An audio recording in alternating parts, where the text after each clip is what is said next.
របស់ថ្មីមួយសម្រាប់ចននេះនៅលើទឹកដីខេត្តតាកែវយើងសង់នៅកន្លែងតាំងលក់ត្រាក់ទ័រនេះជាកន្លែងមួយទំនើបហាក់ដូចជាថាទំនើបព្រោះយើងចូលទៅពេលនេះខាងសូរូមនោះមានម៉ាស៊ីនត្រជាក់ទៀតបើលើកទី1ដែលយើងសង់សូរូមចននេះមានម៉ាស៊ីនត្រជាក់សាមដែលគាត់ជាប្រធានផ្នែកខាងត្រាក់ទ័រចននេះគាត់រៀបចំបានល្អមែនតើដោយសារយើងចូលទៅយើងមានសូរូម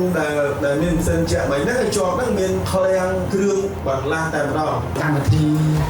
សម្ពោធទីតាំងនេះខ្ញុំសង្ឃឹមជឿជាក់ថាការចម្រើនទាំងប្រជាពលរដ្ឋទាំងក្រុមហ៊ុនទាំងអាជ្ញាធររបស់យើងនឹងការចម្រើនច្រើននៅក្នុងអនាគត